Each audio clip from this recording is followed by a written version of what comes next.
Život biraj.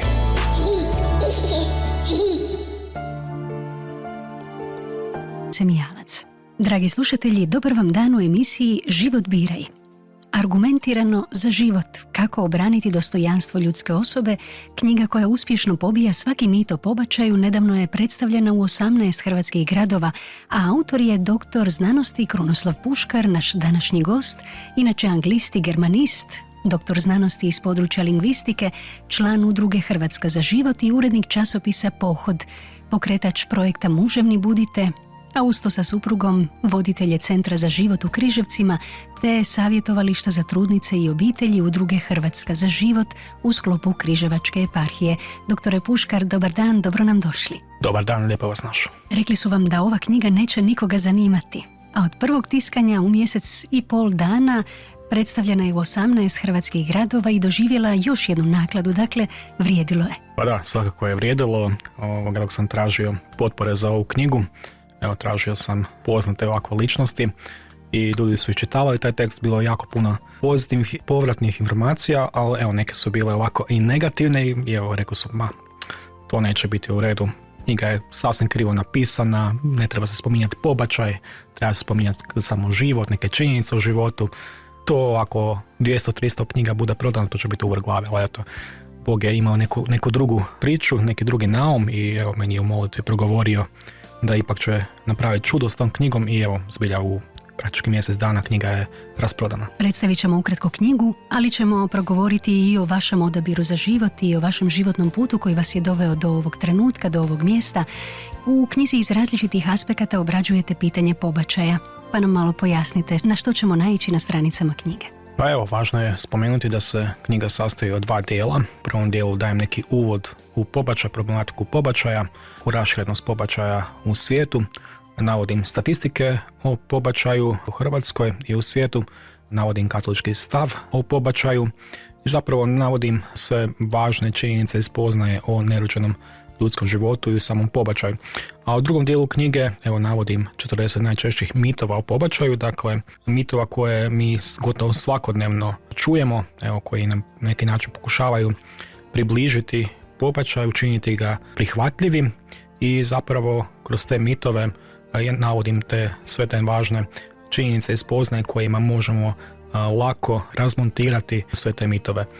To su ta 2 glavna dijela knjige, a još uz ta 2 dijela navodim i neke dodatke koji mogu pomoći svakoj osobi koja želi malo bolje iskoristiti svoje poslanje u svijetu i dakle neki način bolje se upoznati sa ovom tematikom. Kad govorimo o statistikama koje su na početku knjige, zapanjuje me činjenica da je 80-ih godina svako drugo dijete bilo pobačeno. Da, to je zapravo prije nekoliko godina kad sam malo više počeo istraživati ovu tematiku i upravo sam naišao na taj podatak, a što najzanimljivije... Odnosi se na Hrvatsku ili na svijet? To se odnosi na Hrvatsku. Dakle, u Hrvatskoj je bila takva situacija. Ja sam rođen 1986. i kad vidite da je zapravo u tim godinama, dakle pod kraj 80-ih, svaka druga trudnoća završila pobačajem, to su zapravo službeni podaci, a ako uzmemo neslužbene, onda sigurno je još češće bio takva situacija. To je nešto što vas potrese. Onda kada vidite, kad si posvijestite da tokom života se osjećate kao da vam neko fali, kao da nemate dovoljno prijatelja, kao da nemate dovoljno poznanika, kao da osjećate se ispunjeno, ajmo tako reći, i onda kada vidite, pa da, znači te osobe koje su nešto trebale vama značiti, bilo kao prijatelj, bilo kao članovi obitelji, su zapravo pobačene. I to je ono što svakoga može potaknuti da malo bolje promisli o pitanju pobačaja i zapravo si posvijesti da se to pitanje i na njega odnosi. Mi zapravo govorimo o pobačaju, ali kad shvatimo pobačaj osobno, onda se stvari mijenjaju za nas. Što kažu današnje službene statistike? Baš sam danas pročitao jedan podatak, mislim da su izašle statistike za prošlu godinu i dosta je pobačaj narastao u odnosu na prijašnje godine u Hrvatskoj. Dakle, u mnogim bolnicama je došlo do porasta za 20, 30, čak i 50%. Međutim, to su i dalje, ajmo tako reći, nepotpuni podaci. To su službeni podaci, prema tim podacima 3000 pobačaja bude godišnje u Hrvatskoj, ali ako malo bolje zagrebemo površinu, vidimo da zapravo je taj broj 10 puta veći. Jer kad se navode te statistike u Hrvatskoj, budu određene rubrike koje donose ostale pobačaje. I tu zapravo nejasno na što se to odnosi i vidimo da ta rubrika iz godine u godinu raste, pa možemo tu pretpostaviti da se kamuflira broj pobačaja, a ako uzmemo u obzir i te pobačaje koji su ilegalni, dakle koji se ne navode u tim službenim statistikama, onda možemo pretpostaviti da je u Hrvatskoj minimalno 30.000 nerođene djece pobačeno svake godine. U drugom glavnom dijelu obrađujete 40 najčešćih mitova o pobačaju uz obilje znanstvenih činjenica koje u kratkim crtama uspješno pobijaju te mitove. Nećemo moći proći kroz svih 40 točaka, 40 mitova, ali izdvojite nam neke najčešće mitove o pobačaju. Pa evo, mislim da mi svakodnevno možemo čuti neke od tih najčešćih mitova. Neki od najčešćih su, dakle, da nerođeno dijete nije živo biće, da je to nakupina stanica, da postabortivni sindrom ne postoji, da žena ima pravo na izbor, da muškarac nema pravo išta reći po pitanju pobačaja, dakle, da pobačaj spašava živote, evo, čak je to jedan od argumenata. Dakle, ima jako puno tih mitova kojima se pokušava opravdati sam taj čin pobačaja. Kako navodim u knjizi, zašto ima toliko puno mitova? Zato što zapravo niti jedan od tih ne drži vodu. Evo, da je samo jedan tih mitova da ima smisla, onda bi pobačaj se mogao opravdati. Ali evo, vidimo sa svim tim mitovima, lažima, poluistinama, ajmo tako reći, najblaže rečeno, ne može se dati odobrenje za pobačaj. Dakle, govorimo argumentirano za život, što znači da imate puno potkrepljujućih činjenica gdje ste crpili te izvore. Pa svakako, dakle, tražio sam prvenstveno uvažene znanstvenike, renomirane znanstvenike koji donose činjenice, dakle, biološke, moralne, društvene i tako dalje. Tako da, evo, svako onaj koji je dobro namjeran može lako provjeriti te izvore. Dakle, to nisu neki 10 izvori, dakle, koji nisu uopće važni, nego to su prave činjenice, pravi znanstveni članci, evo, koji su prije svega odobreni, evo, znanstvene zajednice. Evo, navešću primjerice samo jedan, recimo, često čujemo, dakle, da život ne počinje začećem, dakle, to je jedan od mitova. Međutim, evo, 96% znanstvenika u svijetu složilo se s činjenicom da život počinje začećem.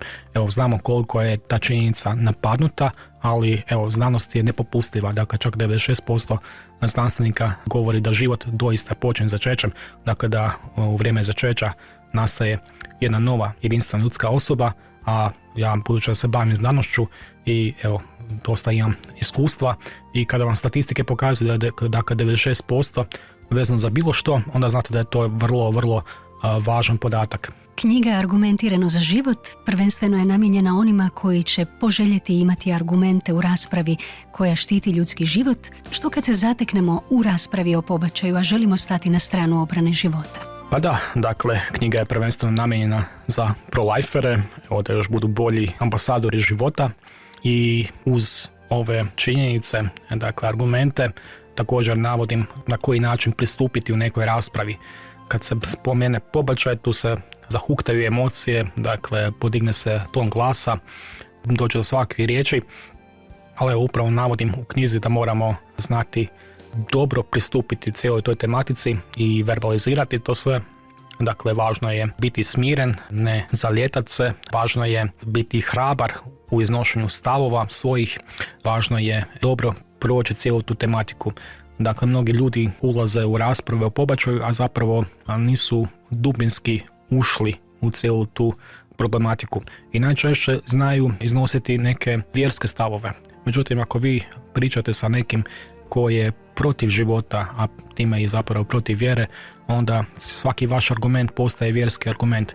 Dakle, ova knjiga je zapravo napisana akonfesionalnim pristupom, dakle, navodeći prvenstveno znanstvene činjenice iz spoznaje, i mislim da to je najbolji način pomoću kojeg mi možemo razmontirati našeg protivnika. Naravno, ne tako da ga ponizimo, nego prvenstveno da mu pokažemo, evo, kako stvari stoje, što znanstvena zajednica kaže o životu, što kaže o pobačaju, i na neki način sa svim tim činjenicama, spoznajama i tim pristupom pridobimo tu osobu, dakle, na našu stranu, dakle, ne da ju povrijedimo, ne da ju izvrijeđamo, kako to često bude i recimo u nekim uživo ili online raspravama o pobačaju, nego da je ona smiren na dostojanstven način prikažemo zašto smo za život, dakle da damo taj razlog nade, kao što kaže Sveti Pavao u Svetom pismu, evo da pokažemo zašto je nerođeno dijete živo ljudsko biće i evo zašto bismo trebali obraniti njegov status u majčinoj utrobi. Što kad argumenti nisu dovoljni? Vjerujem da ste se našli u situacijama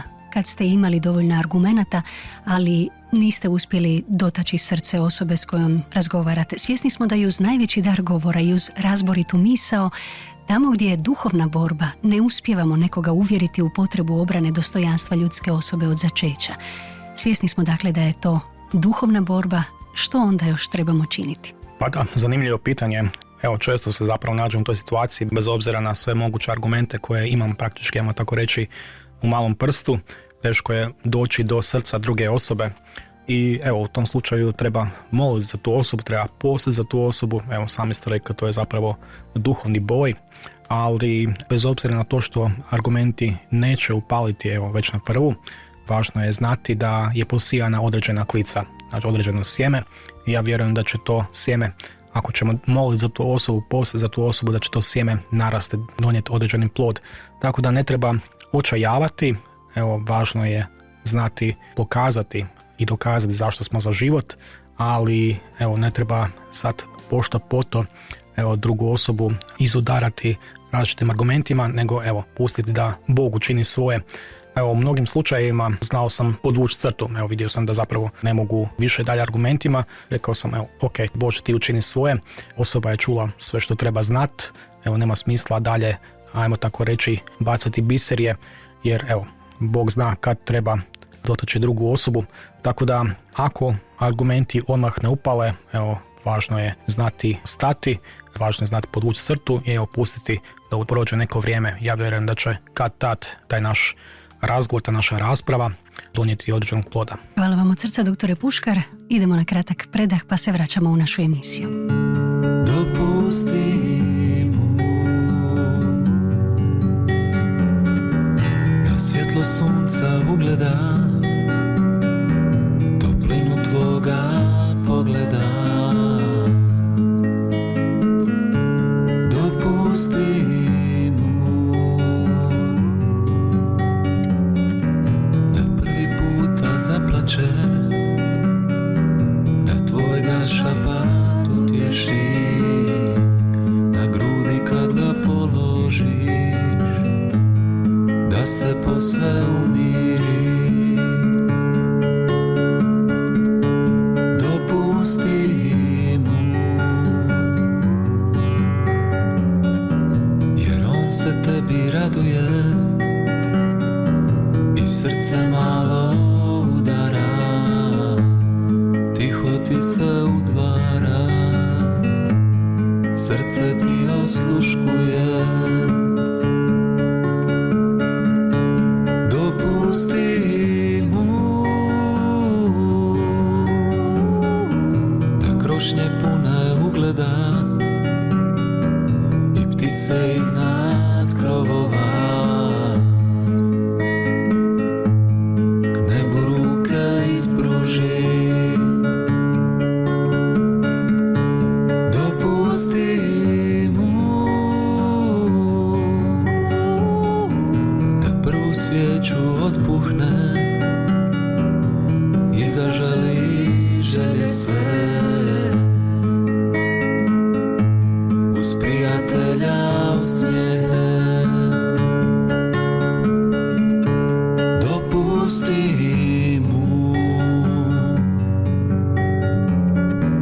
da sluša mora valove, zapjenjene obale, da kaže mama volim te. O kako je moguće da tako biće maleno nebu tako brzo polječe. O kako je moguće ako život maleni u treno zaustavi. Malu svijeću gasi. Dragi slušatelji, pratite emisiju Život biraj, a s nama je danas dr. Krunoslav Puškar, autor knjige Argumentirano za život, koja je nedavno predstavljena u 18 hrvatskih gradova. Doktore Puškar, voljeli bismo sada čuti vašu priču, onu osobnu koja se tiče obrane života. Kako ste se našli u toj borbi za život? Pa evo, rekao bi neko da sam se našao slučajno, to jest ja bih rekao slučajno, ali evo, ništa nije slučajno kod Gospodina i općenito. Iskreno, nikad nisam razmišljao o pobačaju, nikad me to na neki način nije diralo, evo, pogotovo dok još nisam bio obraćen, uvijek su bile neke stvari bitnije, ali evo, nakon obraćenja, nekako me Bog dotaknuo i počeo sam moliti duhovno posvojenje nerođenog djeteta. Spoznao sam da je zapravo najveći terorizam danas, evo, upravo taj terorizam koji se događa u majčinoj utrobi. I evo, dok sam tako molio, javio mi se moj prijatelj, moj kolega, još dok sam radio u školi, i rekao da je imao blisko iskustvo pobačaja, odnosno da je njegov nećak trebao biti pobačen. Pozvao me na kavu i rekao mi je, znaš Kruno, evo, tjedan dana sam vodio veliku bitku za svoga nećaka, dakle, moj mlađi brat i njegova maloljetna djevojka, oni su začeli dijete, djevojka je bila suprotstavljena s ultimatom, dakle, ili će pobaciti ili će biti izbačena iz kuće. I evo, ja sam tjedan dana odlazio svome bratu i njegovoj djevojci, pokušavajući ih odgovoriti od pobačaja. Pritom nisam koristio nikakve vjerske argumente, nego sam, evo, na neki način pokušao djelovati na ponos moga brata i kao govoriti mu, pa ajde, budi muškarčina, obrani svoju djevojku, obrani svoje dijete, evo, pokaži koliko si na tom području jak. I evo, tako moj prijatelj meni pričao i veli da je zapravo do zadnjeg trena se zapravo borio za svoga nećaka. Čak je se ponudio da vozi tu djevojku do klinike za pobačaj, misleći iskoristiti, evo, te zadnje kilometre kako bi odgovorio od pobačaja. I dok su oni stali na kavu, ta djevojka je, evo, prelomila cijelu situaciju i odlučila se za život. I kad je meni moj prijatelj to pričao na kavi, mene je to jako, jako pogodilo. Evo, nikad nisam poznavao nikoga koji imao tako blisko iskustvo pobačaja i ja sam si, evo, nekako počeo promišljati, pa što da se radilo recimo o mome nečaku, kako bih ja postupio, kako bi se ja postavio, što da je neki bliski član moje obitelji trebao biti pobačen. I evo, nekako sam počeo o tome promišljati i evo, moj prijatelj onda predložio, dakle, pokrenemo inicijativu 40 dana za život u Križevcima. Ja sam na to pristao. Pa da, dakle, ja sam rekao, ok, odradit ćemo to, znači bit će to jedna kampanja, nema uopće problema, 40 dana zgurat ćemo mi to nekako. Nisam znao što očekivati, ali evo, mislim, budući da jesam ziheraš po prirodi, javio sam se svome ravnatelju, svome poslodavcu, rekao sam, pa znate, meni bi trebalo 40 dana neplaćeni dopust, pisat ću doktorat. Aha, dobro, može, ali naravno tih 40 dana dok je trajala kampanja nisam baš uspio puno pisati doktorat, nego evo, bilo je to zbilja napeto ispred Križevačkog doma zdravlja. Rekao sam, ako niko neće stajati tih 40 dana ispred doma zdravlja, evo, ja ću stajati svih 12 sati dnevno, svih 40 dana. I prvi tjedan dana je gotovo tako je i bilo, znači čak sam bio po 10 sati prisutan, bilo sam jako malo, svega 10-ak. I mislim da nikad nisam se približio Svetom Padre Piju, on je svakodnevno molio 30 pa čak i više krunica. Evo, ja sam u tih prvih tjedan dana svaki dan čak 20 krunica izmolio i kad sam došao pospremiti stvari, dakle pod kraj dana, bakice su molile, ja jednostavno nisam mogao više, znači moliti, nisam mogao reći da je Zdravo Marijo jednu, dakle ko zombi sam stajao, čekao da one završe. Tako da, evo, prvih tjedan dana je bilo zbilja napeto, ali evo, kad su ostatak zajednice, kad su oni vidjeli našu predanost, našu žrtvu, našu volju, našu molitvu, ubrzo su se uključili mnogi ljudi iz zajednice. Evo, na kraju kampanje bilo je preko 125 duša koje su molile za nerođene, tako da prva kampanja je zbilja bila uspjeh i evo, veliki poticaj za dalje. Ali ono što je najvažnije u cijeloj toj priči jest što je Gospodin pokazao koliko on zapravo to želi, koliko je njemu ta molitva bitna, jer prvi dan kako smo mi stali ispred doma zdravlja, nama su počele prilaziti žene koje su imale pobačaj prije 5, 10, 15, 30 godina. Najviše me dotakla jedna starija gospođa koja je imala pobačaj prije 30 godina i rekla je, da se i dan danas sjeti svog pobačenog djeteta, radi se o 3. djetetu, napravila je pobačaj misleći da ga neće moći prehraniti, ali svakoga dana kad njoj ostane hrane na stolu, sjeti se da je tu hranu mogao pojesti njezin sin kojeg je ona pobacila, a ona ga je pobacila misleći da ga neće moći prehraniti. To je samo jedno svjedočanstvo od mnogih koje smo mi čuli ispred Doma zdravlja. Mnoge žene su nam plakale na ramenima, pričale, dijelile s nama svoju tešku sudbinu, svoju tešku priču, ali neki način Bog mi je dao do znanja koliko je pitanje pobačaja veliko i koliko je ono ušlo sve pore našeg društva, pa čak i naše male gradu. Ja sam bio naivan misleći, niko ne čini pobačaj u mom gradu, to je mali grad, svi žive, svi se rađaju, niko nikome ne priječi da se rodi, ali Bog mi je pokazao da ima jako puno žena ranjenih pobačajem, dakle da se u domovima zdravlja izdaju uputnice za pobačaj, čak su se radili i ilegalni pobačaj, tako da Bog je mnoge stvari rasvijetlio i na temelju toga mnogi su se uključili u ovu borbu za život, a mene je zapravo usmjerio iz nekog, ajmo tako reći, profesionalnog smjera. Bio sam profesor u školi, neki način sam mislio da ću ostati na fakultetu raditi, budući sam bio na doktoratu u to vrijeme, ali Bog me usmjerio u ovo područje, u apostolat za život, jer mislim da nema trenutno važnije borbe od borbe za život. Vjerujem da je i vas osobno zapanjila ta preobrazba, unutarnja preobrazba koju ste doživjeli od prvog dana kad ste stali moliti pred Dom zdravlja, kažete, ili pred bolnicu.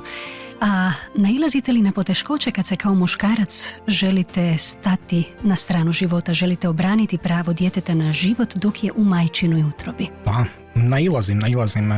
Mi kad smo muški stali ispred Doma zdravlja i kad se počelo pisati o nama, onda su upravo novinari stavljali nas muškarce kako molimo i na neki način kao napisali su, dali do znanja, dakle da smo mi tamo da gazimo ženska prava. Dakle, na neki način dosta je u medijskom prostoru raširen taj mit da muškarci nemaju pravo išta reći po pitanju pobačaja. To je zapravo jedna od najvećih sotonskih podvala, ja bih rekao, jer čim se muškarac makne iz cijele te jednadžbe života i cijele te zaštite života, onda tu zapravo sve stvari padaju. Mnogi od tih žena, ja bih čak rekao 90% žena koje učine pobačaj zato što se osjećaju same, dakle nemaju tu emocionalnu potporu, a tu potporu bi zapravo trebao dati muškarac, dakle partner tih žena, i one se osjete same ili budu prisiljavane ili dakle se muškarac povuče i na neki način one budu prisiljene učiniti pobačaj. Međutim, kada muškarac stane iza jedne žene, dakle koja nosi novo biće u sebi, koja je čak možda i pomišljena na pobačaj, kada muškarac da potporu da se to dijete rodi, u 90% slučajeva, dakle žena odustaje od pobačaja i tu se zapravo vidi kolika je važna muška potpora, kolika je snaga u toj potpori, i kada muškarac moli za život, dakle to mislim da se cijeli duhovni svijet trese, jer mislim da onaj dolje mrzitelj života vidi tu snagu, vidi tu moć muškarca koji moli, koji zagovara za život. Vidimo zapravo i na našim trgovima, sad kad se pokrenula ta molitva muškaraca, jedna nakana je protiv pobačaja, odnosno za život, i mislim da je bilo najviše prosvjednika koji su zagovarali, odnosno koji su se nadovezali na tu temu. Dakle, u sve ove nakane koje mi imamo, najviše odjeknula ta nakada protiv pobačaja i upravo su bili najčešće ti transparenti što ima muškarac odlučivati o ženinoj utrobi, ženinoj maternici, dakle što neki vjernik ima odlučivati i tako dalje. Dakle, ja bih rekao da je muškarac vrlo bitan u cijeloj ovoj priči o pobačaju i ja često govorim, dakle kad muškarci osvijeste svoju ulogu, dakle pobačaj ne samo da će prestati, nego će postati nezamisliv. Što još vidite kao potrebu današnjeg muškarca? Koji korak još mora učiniti da bi se vratio u tu svoju pravu ulogu? Važno je tu napomenuti da je cijelo ovo moje iskustvo u pokretu za život da mi je pokazalo, dakle, da je zajednički nazivnik većine tih pobačaja pasivnost muškaraca, da je kriza pobačaja direktna posljedica krize muževnosti.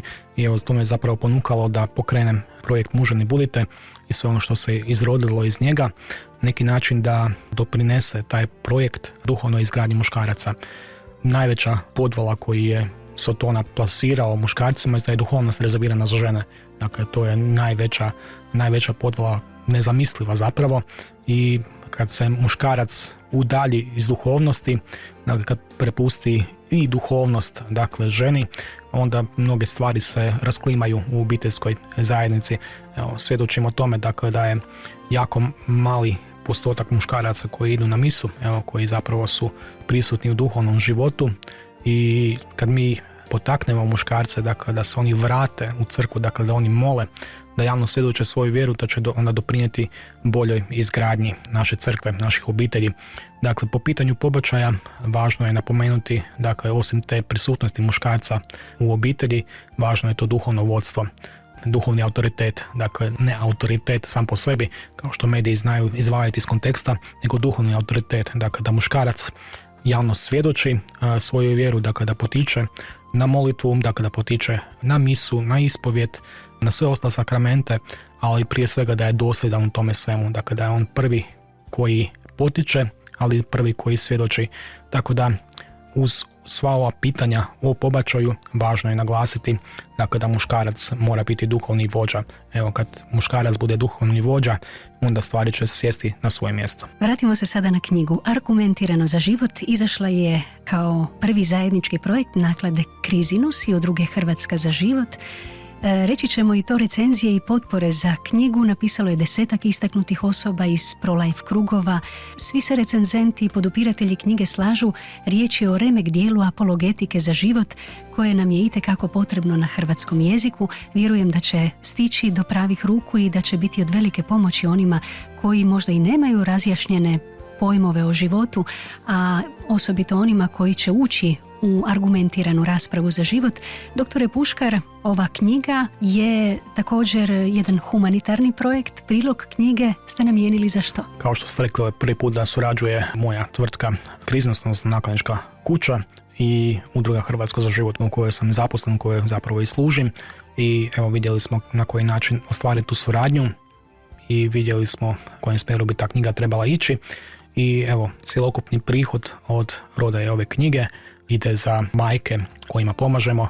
Evo, Bogu hvala, u sklopu inicijative 40 dana za život više od 150 žena je odustalo od pobačaja. Evo, trenutno brinemo za 40 majki koje su samohrane majke, koje su partneri i obitelj odbacili zato što su donijele odluku za život. Evo, mi im pomažemo na razne moguće načine, dakle plaćanje režija, stanarine, vrtića, dakle edukacija, bonovi za hranu, sve moguće stvari koje su njima potrebne. Tako da, evo, sav prihod od prodaje ove knjige ide upravo za te majke, evo, kako bismo s njima gradili kulturu života. Knjiga sadrži i mnogo zanimljivih životnih priča s puno iskustva.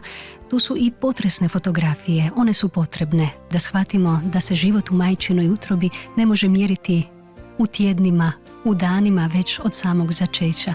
Recite nam što još možemo naći na stranicama. Važno je spomenuti upravo te fotografije pobačene djece.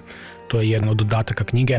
Zapravo jedan mit u knjizi jest dakle da je nerođeno dijete nakupina stanica, dakle to je amorfna masa, međutim ove slike pokazuju nešto sasvim suprotno. Dakle, to su fotografije pobačene djece u 7., 8., 9. tjednu, pa čak i kasnije, koje zapravo prikazuju savršeno formirano ljudsko biće, dakle sa rukama, sa nožicama, sa očima, nosom i tako dalje. Već tu se već nazire otisak prsta, drugi dijelovi tijela. Dakle, te fotografije po meni su jedan od najjačih argumenata za život. Mnogo sam zapravo dvojio bi li trebao ubaciti te fotografije ili ne. Neki su mi rekli pa nemoj Kruna, znaš, knjiga je ovako lijepa, nježna, argumentirana, pa ne trebaju ti te slike. Međutim, drugi su mi rekli da svakako stavim te slike. Najviše su mi to govorile upravo postabortine žene, dakle žene koje nose iskustvo pobačaja, i one su rekle da sam ja vidjela te slike, kako to nerođeno dijete izgleda, ja nikad ne bih napravila te pobačaj. Tako da sam upravo zbog tih žena stavio te slike i evo, nadam se da će barem jedna žena koja razmišlja o pobačaju, kada vidite fotografije koje su zapravo autentične, dakle odustati od pobačaja. U tim dodacima navodim i razne videozapise i pjesme za život, dakle mnoge stvari koje će nam pomoći u borbi za život. navodim također i 2 intervjua koje sam preuzeo iz časopisa Pohod. Dakle, prvi intervju je sa Dijanom Brozović, ona je voditeljica Centra za život u Zagrebu i nacionalna koordinatorica centara, i ona zapravo govori na koji način mi pomažemo upravo tim majkama koje su odustale od pobačaja. Dakle, ovo što mi stojimo ispred bolnica i molimo, dakle, to je samo vrh sante leda, dakle, to je samo jedan vid našeg djelovanja, a sve te majke koje se nama obrate, one dobiju konkretnu materijalnu, moralnu, duhovnu pomoć, i upravo taj intervju sa Dijanom Brozović podastire razne informacije na koji način mi konkretno tim majkama pomažemo. A drugi intervju je s drugom mojom kolegicom, Lidijom Dugan. Ona je provoditeljica programa Oprostom oslobođene i ona u tom intervjuu govori na koji način mi pomažemo postabortivnim ženama. Mi kad smo stali ispred bolnica, nama su upravo te žene najviše prilazile i plakali smo s njima, kao što sam naveo, i one su rekle, pa što s nama? Evo, mi možemo moliti za nerođenu djecu, ali što s nama koje smo izgubile nerođenu djecu, pobačenu djecu? Tako da smo mi u sklopu udruge Hrvatska za život pokrenuli upravo program Oprostom oslobođene. To je program koji se sastoji od duhovnih vježbi, najčešće u šutnji. Dakle, to je jedan vikend program, na njega se javljaju žene koje nose ranu pobačaja, bilo namjernog, bilo spontanog, i to su najčešće žene koje na neki način nose krivnju zbog toga što su učinile, ono što se njima dogodilo, ali sve te žene koje prođu taj program, dakle, koji traje 3 ili 4 dana, dakle, dožive veliku preobrazbu. Od toga da ne mogu oprostiti same sebi ili nekome drugome, dakle, na kraju oproste sebi, oproste drugima, dakle, osobama koje su ih silile na pobačaj, i evo, izađu iz tog programa preobražene, zahvaljujući na prilici što su mogle nositi to dijete ispod svoga srca. Na neki način ga se sjete, prihvate i spoznaju činjenicu da one jesu majke, dakle majke jednog anđela na nebu. Sve majke koje su u potrebi, sve osobe koje su prošle kroz gorko iskustvo pobačaja mogu vam se javiti u Centar za život u Križevcima? Svakako, tu navodim u knjizi gdje također imamo te centre za život, dakle imamo u Križevcima, Zagrebu, Zadru, Splitu, Vinkovcima, Vukovaru, tako da imate naše stranice na Fejsu i drugdje, slobodno se javite, možete i na našu glavnu adresu, dakle Udrugu Hrvatska za život, tu smo da pomognemo svim ženama. A gdje je moguće knjigu nabaviti? Knjiga se može nabaviti preko naše Udruge Hrvatska za život, možete naći na Facebook stranici Hrvatska za život, ili se možete javiti na naš mail kontakt@hrvatskazaživot.com ili preko naklade Krizinus. Dostupni smo na svim mogućim društvenim mrežama i stranicama. Pri kraju smo razgovora, pa bih voljela čuti koji je po vama najmoćniji argument za život? Pa mislim da smo se na neki način njega dotakli. To su upravo te fotografije pobačene djece, svakoga ostavljaju bez teksta i svako malo više promisli o samom pobačaju. Također, važno spomenuti, u knjizi donosim i fotografije nerođene djece u određenim stadijima razvitka. Također postoji mit da su te fotografije lažne, da je to Photoshop, dakle da razvijeno dijete majčine utrobi tako ne izgleda. Međutim, te fotografije pokazuju, dakle, kako je to dijete savršeno razvijeno, kako se već ljudsko obličje nazire od 5., 6., 7. tjedna trudnoće. Tako da ja bih rekao da su te fotografije i žive i pobačene nerođene djece jedan od najjačih argumenta koji se može ponuditi. Također, spomenuo sam i taj argument, dakle, kad ljudi govore, dakle, da nerođeno dijete nije ljudsko biće, dakle, da život ne počinje začećem, onda važno je spomenuti upravo ovu činjenicu, dakle, da je 96% znanstvenika donijelo zaključak, odnosno podastrali su važne činjenice, dakle, da život uistinu počinje začećem i počinje začećem ljudskog bića, dakle, to što žena začne, dakle, nije televizor, nije dupin, to je ljudsko živo biće i upravo te činjenice su najbolji argumenti kojima možemo obraniti život. Spomenut ćemo još jedan dio iz vaše knjige, to je citat autora Grega Koukla koji kaže: ako nerođeno dijete nije ljudsko biće, onda nikakvo opravdanje za pobačaj nije potrebno. Ako jest, onda niti jedno opravdanje nije dovoljno dobro. Vjerujem da vam je ta rečenica dobro poznata. Pa mislim da zapravo ta rečenica najbolje sažima cijelu knjigu. Kao što sam rekao, donosim u ovoj knjizi 40 mitova. Dok sam istraživao te mitove, naišao sam na 50 plus tih mitova, svake godine izađe neki novi, barem jedan novi, ali niti jedan od tih mitova ne drži vodu i upravo ta činjenica da život počinje začećem, da je to živo ljudsko biće, da je to dijete unikat, original, da je posebno, dakle, da nikad neće postojati duplikat tog djeteta i kao što Greg Koukl spominje, dakle, niti jedno opravdanje za pobačaj, dakle, nije moguće, nije valjano, jer radi se o ljudskom biću i pobačaj nema smisla. Doktore Puškar, najljepše vam hvala na gostovanju. Hvala vama. Poštovani slušatelji, hvala vama na pažnji. U emisiji Život biraj ugostili smo doktora Krunoslava Puškara, autora knjige Argumentirano za život.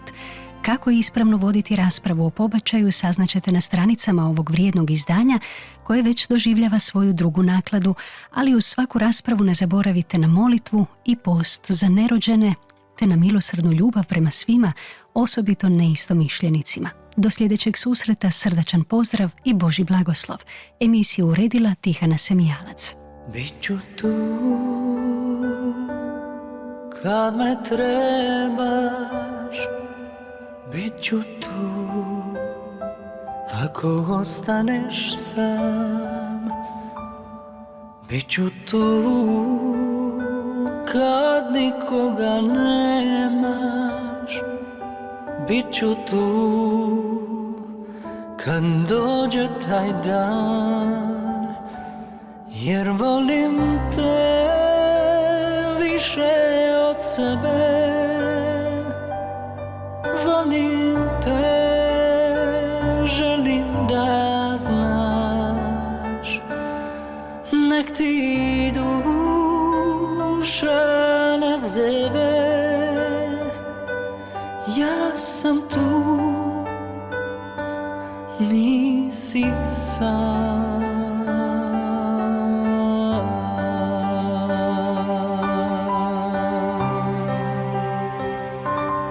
Sve što želiš, samo pitaj, sve što mogu ću ti dat, više nikud ti ne skitaj, ja sam tu, nisi sam.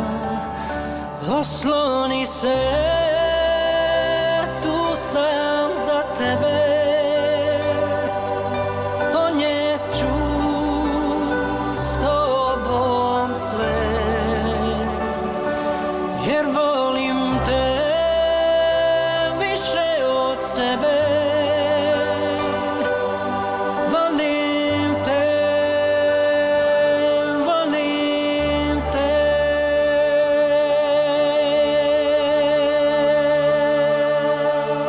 Ako jednom poželiš poći, bit ću ovdje čekat te, toliko te volim da sam spreman te pustit da otiđeš, al bit ću tu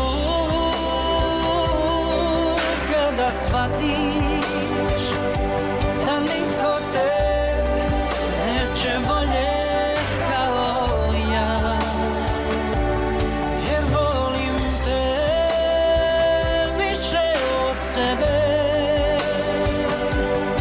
Volim te,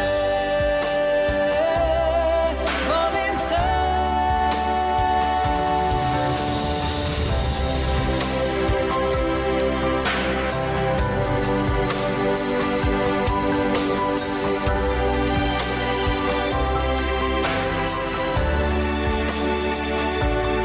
Jer volim te više od sebe. Volim te, volim te.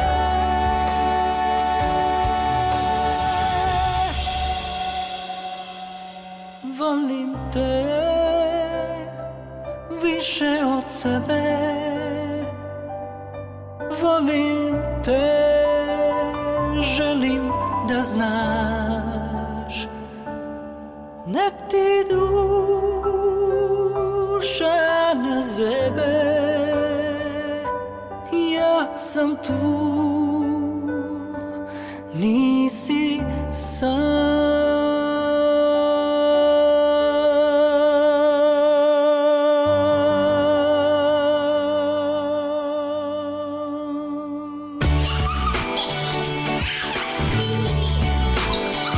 Život biraj.